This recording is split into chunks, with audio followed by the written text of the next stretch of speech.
Pero bago tayo magpatuloy ay pakilike ang ating video. Ganun din ang subscribe button, pati na rin ang bell icon para lagi kayong updated sa mga parating ko pang mga uploads.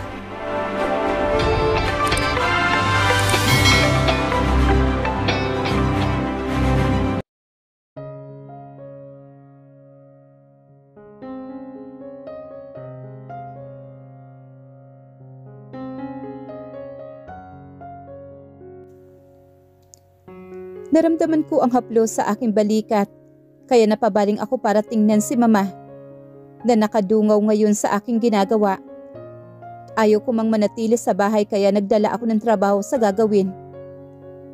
Alam mo ba kapag nagdadala ng trabaho sa bahay, di mo mararamdaman na sa iyo kang tahanan. Wala na rin niyang pinagkaiba sa kumpanya kung saan ka nagtatrabaho. Umikot ito at umupo sa harapan ko. Katahimikan ang pumuno sa buong kabahayan. Alam mo ba na dapat ang tahanan ang magiging lugar kung saan dapat ito yung magiging katahimikan mo? Hindi mo dapat dinadala yan rito sa bahay. Pinagsalikop ko ang dalawa kong kamay. Tumawa ito at umiwas ng tingin. Hindi mo pa rin ba nahahanap si Atasha? Kaswal niyang tanong ngunit ramdam ko rin ang pag-alala niya. Matagal ko na siyang hinahanap, mama. At kapag bumalik siya, makikipagbalikan ka talaga sa kanya? Tanong naman ito. Oo, ma. Tipid kong sagot at bumalik na sa ginagawa ang atensyon ko. Sigurado akong may hinanakit din siya sa akin. Sagot naman ito sa kanya. Hindi niya ako maunawaan kasi hindi siya isang ina. Kapag naging isang magulang na siya, maiintindihan niya ako. Sana lang kapag bumalik siya rito, ay magawa niya pa rin akong patawarin. Wika naman ito. Hindi ako nakapagsalita. Hindi ko rin alam kung ano ang maaaring tumatakbo sa isip ngayon ni Atasha. Kung paano siya humiwalay sa lahat. Siguradong nasasaktan ito ng sobra. Napailing ako at nagpatuloy sa ginagawa, pero minsan ay nauuwi sa pagkatulala ang isip ko. Hindi pala basta-basta ang Lucio S. Law Firm. May isang branch ito sa California. Hindi lang law firm, may partnership din sila sa isang kilalang private university dito sa Pilipinas. Inabot sa akin ni Atom ang dokumento ng firm na ito. We got the list of the people running the business. Kabilang na doon si Marta Madrigal. Pero ang Chief Executive Blanco ang CEO. Ang kasalukuyang mukha ng kumpanya ay si Marta. Nagsalin ito ng tubig na nasa lamesa. Lumapit sa akin at inabot iyon. Nanatiling tahimik naman si Sander. Are you sure? Na kapartner dito si Atasha? This is huge and high class. Hindi ko maiwasan na magduda. Paano niya ito mapapatayo sa 2 taon lang? I don't think it was a new law firm. Nag-rebrand lang sila sa paluging firm na located sa Canada. Pagkatapos maging kilala iyon doon, ay madali silang nakapagpatayo rito sa bansa. I think there's an objective to establish Lucio S. Law Firm around Asia. Pagdidetalye naman ni Sander na nasa tabi ko. Wala ka bang tiwala na kayang gawin niya ni Atasha? She is not into business. Ang gusto niya lang maging abogada. But because this is still aligned to her profession, tingin ko kaya niyang magawa ito. Kami hinala na ito ay pagmamay-ari ni Atasha dahil sa pangalan. Inalapag naman ni Divina ang lahat ng mga dokumento at larawan ng mataas na gusali. Tapos na niya itong suriin. Lucio? At saan namang galing yon? The name was rebranded for almost 2 years ago. Simpleng sagot naman ni Sander na tila ba mahalagang impormasyon iyon. Pati ang pagtatrabaho ni Marta roon sa mataas na posisyon. If Atasha is part of this firm, either in a partnership, sa kabila na nangyari sa kanya, pagmamay-ari niya ang business na to? Umigting naman ang pangako at tinitigan ang larawan na mataas na building. Talagang nangingibabaw sa building na dito. Ang syudad at napaka-high class. Kumusta ang plano? Napamulsa at seryosong pinasadahan ng tingin ang mga taong nasa loob ng aking opisina. Naka-corporate attire naman si Vincent at parang kagagaling lang sa trabaho. Tumigil ang mga titig niya sa kanya. I'm sorry for what happened 2 nights ago. I was drunk. Pag-amin ni Ria at pumunta sa couch. Papunta na si at last. Napapayag na raw si Tito Liam sa plano. Let's just all hope that Atasha is still daddy's girl. Ngumisi siya habang komportabling umupo. Napalunok naman ako ng kaunti. Magdudulot ito na malaking ingay mula sa media para sigurado. Ganun pa rin ang plano para makaabot ng mabilis kay Atasha. Hindi tayo pwedeng pumalpak. Kapag nakarating kay Atasha ito, hindi ko na lang alam kung ano pa ang pwedeng mangyari. Baka nga makita natin siya, pero sa huli, wala rin tayong magagawa para maibalik siya. Kailangang maipabot natin sa media. Tumayo ako at pumunta sa swivel chair ko. Napahawak ako sa upuan at tiningnan ang tanawin sa syudad mula rito sa kinatatayuan ko. Walang impormasyon ang maglilik. I can guarantee that. I know someone who can help about securing the hospital. We will lie. Doctor will be in trouble for this, kuya. Kabadong boses naman ni Divina ang narinig ko sa aking likuran. Baka sa pagsisinungaling nila. Pati hospital nila ay madamay. Pati mga doctors nila. Is this the only way? Natahimik sila kaya napalingon ako sa mga kasamahan. Nagpakawala ng halakhak naman si Francisco habang pinapanood nito ang kanyang anak. Habang nakabantay dito sa park, pinasyal at hinayaan na makipaglaro. Don't worry about me. Muntik nang ma-revoke ang lisensya ko noon. Tsaka hindi na ako nagtatrabaho sa ospital. May trabaho ako ngayon, ang pamamahala ng hospital. We don't want to underestimate Atasha's capability. Ayaw namin na isang iglap ay pumalpak ang plano. Ngunit ang Etorio Hospital ay nasa panganib. Napanguso siya at marahan na tumango rito. Pero wala namang makakaalam na magsisinungaling tayo, hindi ba? Besides, wala namang masasagasa ang tao. Wala naman tayong mapapahamak sa sitwasyon. Pwede nating ipalabas na umayos ang lagay ni Liam pagkatapos. Dating alkalde at negosyante na si Mr. Liam ng syudad ay natagpo ang walang malay. Matapos ang pagsalpok na minamanehong sasakyan nito sa gilid ng daan, kung saan naroon ang naglalakihang puno. Ayon sa investigasyon, ay nawala ito ng preno sa bilis ng pagpapatakbo sa nasabing sasakyan.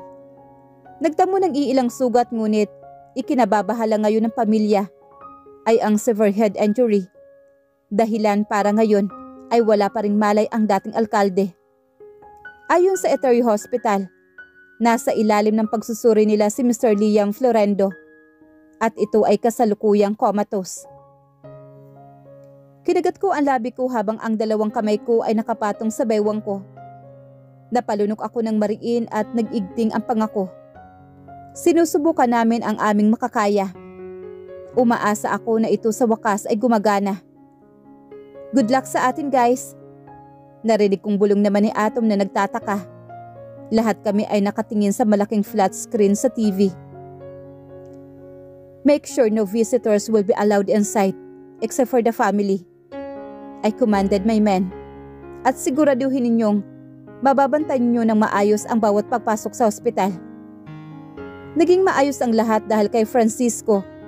Mula sa pagsubaybay sa mga pasukan at labasan at maging sa pagpapaalam sa ilan sa kanyang mga tauhan upang tulungan kami dito. Malaking gulo ito kapag alam na ng publiko ang nangyari. Alam kong ang kasinungalingan namin ang pinakamasama, pero ito ang kakailanganin namin. Ang pinakamasamang senaryo. Hindi matitiis ni Atasha ang kanyang ama. Sigurado ako riyan. Bakit kasi hindi ikaw? Hindi ka sigurado na pupuntahan ka niya, no? Tukso naman ni Divina sa akin. Hindi ka sigurado na mapapalabas mo si Atasha kapag ikaw yung ilalagay sa sitwasyon? Napalunok naman ako. She is right. Baka kahit paglamayan pa ako, baka hindi yun magpakita. Pero ama na niya ito. Kung hindi magpapakita si Atasha, I will be very disappointed. Wala na siyang puso kung pati ito ay magmamatigas pa siya. Salamat sa Diyos. Pumayag ang nanay ni Atlas. Kahit na hindi siya in good terms kay William. Hindi ko alam kung makakahingan nga ba ako ng maluwag. Mas ramdam ko ang kaba sa aking dibdib. Pakiramdam ko ay hindi ako mapapanatag. Nagpunta agad si Mara sa hospital, sir. Natahimik kami at napabaling ako sa tauhan ko. Pagkatapos pumutok ng balita ay nagwawala na siya sa labas ng hospital at gustong makita si Mr. Florendo. Mariin akong napapikit at narinig ko ang mura ng mga kasama ko. Sisirain niya ang plano. Anong dapat natin gawin? Paglapit naman sa akin ni Sev. Call Tita Alisa, sina Atlas, at si Tita Alisa lang ang maaring pumasok. Mukhang papalpak pa kami. Mariin siyang napamura. Malaking ingay ito sa social media kapag nalaman nila na pinagbabawalan si Mara na makita ang papa niya. Pag-uusapan ito ng mga tao. Gagawan to ng isyo. Wika naman ni Divina. Baka ang ending niyan, Kuya, magalit yung mga tao kay Atlas at sa mami niya. Hindi ito maganda. Mas mabuting ipakita ni Atasha ang kanyang sarili sa lalong madaling panahon. Humingi tayo ng tulong kay Tita Alisa. Haharapin niya ito. Hindi ko alam kung paano niya magagawang kausapin si Mara. Lalo na at alam kong hindi pa rin sila maayos sa isa't isa. Itinawag na kaagad sa akin yan nang malaman kong nasa labas si Mara. Dahil doon ay nagmamadaling bumaba ang ilang tauhan ko. Ngunit nanguna na ako roon sa labi para maabutan kung sino man ang taong yon. Nasa labas ng hospital ang mga reporter. Ngunit kung ano ang tungkol sa sitwasyon ay sinusubukan pa rin ni Mara na gumawa ng kaguluhan. Kanina dahil sa hindi nila pagpayag na makita ang kanyang ama. It's okay. Just try it, I can. Si the former mayor. Nakita ko ang pakikipag-usap ng babae sa receptionist. Nakatalikod sa aking suot ang formal na damit. Kumakalabog ang dibdib ko at bumilis ang paglakad papunta sa gawin nito. Binilisan ko ang hakbang bago pa ito umalis. May dalang prutas na humaharap siya sa akin. Pareho kaming natigilan ngunit siya ay mas ginapangan ng gulat at kaba. Tumikim ito at diretso na tumingin at naglakad. Balak akong iwasan o baka naman magkunwaring hindi ako nakita. Nilapitan ko siya at hinarangan. Ipinasok ko ang aking mga palad sa aking bulsa at tinitigan ang mga prutas sa kanyang mga kamay. Niyakap ito ng maayos. Anong ginagawa mo rito? Tinaasan ko siya ng kilay. Para bisitahin si Liam Florendo. Umangat ang gilid ng labi ko at napatango-tango ako. Sa pagkakaintindi ko, wala kang koneksyon kay Liam. Bakit mo bibisitahin ang taong hindi ka kilala? Isang hakbang, ako papalapit sa kanya. What a considerate former lawyer. You are for my wife? Nag-smirk ako sa kanya. Ex-wife.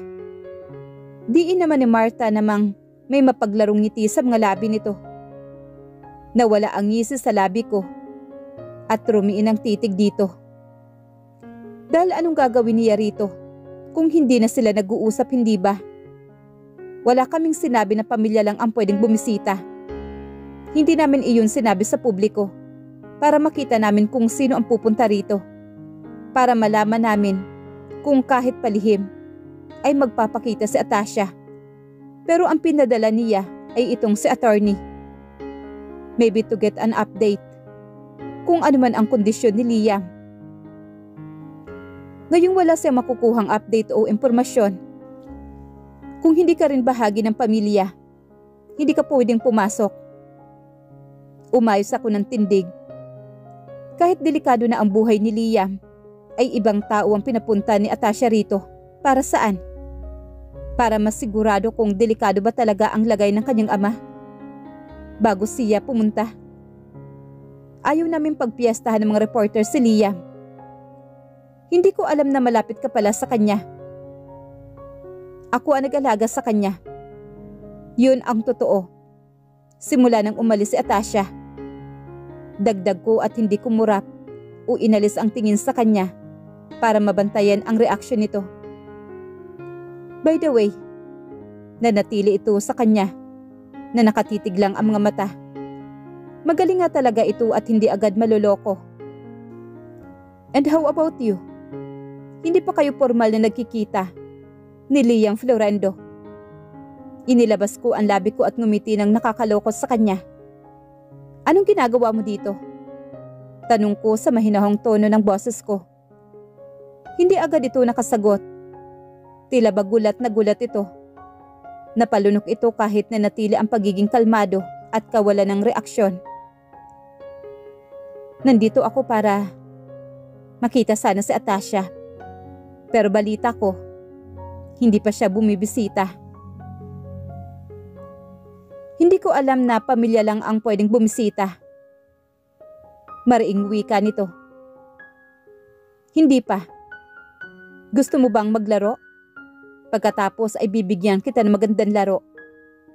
Lumalala na ang kalagayan ni Liam. At sana nga ay magising na siya. Nagulat naman si Martha. Doon lumabas ang tinatagong totoong nararamdaman nito. Ngayon ay mukha na siyang nag-aalala at nangangamba ng husto. Alam mo ba, nang dahil lang sa mga machine, kaya tumatagal pa ang buhay niya. Hindi ko na alam kung ano ang pwedeng mangyari. Ngayon ay tila marami na ang iniisip nito. Ganun ba talaga kaseryoso ang nangyayari sa kanya? Hindi nito napigilang tanong. Napatiimbagang naman ako. Gusto ko mang mapangisi ay pinigilan ko ang sarili ko. Lumalim at may mapanuri ang titig ko rito. 50-50. O baka naman maliit lang ang chance na mabuhay pa siya. Napatiimbagang naman ako. At habang nananalangin na sana ay lumawig pa ang buhay ni Liam. Pagkatapos nito ay babawi na lang ako sa kanya. Napaiwas naman ang tingin si Martha at mabigat ang pagbuntong hininga ang pinakawalan nito. Sa huli ay napailing na lamang si Martha at sinulyapan ako, kaya napaayos ako ng tindig. Gusto ko sanang pumasok, pero kung hindi pwede, wala naman ako magagawa, hindi ba? Gustuhin man kitang papasukin. Pero ang tanging makakapagdesisyon lang yan, ang ina ni Atasha. Pahabol ko pa. Baka hindi pa makakain si Liam. Nagkibit balikat lang ako. It's okay. Just take it. Nung inabot niya sa akin at kinuha ko tsaka tinitigan ang mga prutas. Thank you. Pinagmasdan ko naman si Martha na lumalabas ng hospital. Hindi niya akalain na magpapakita ito. Habang tumatagal, ay mas lalo lang akong kinakabahan.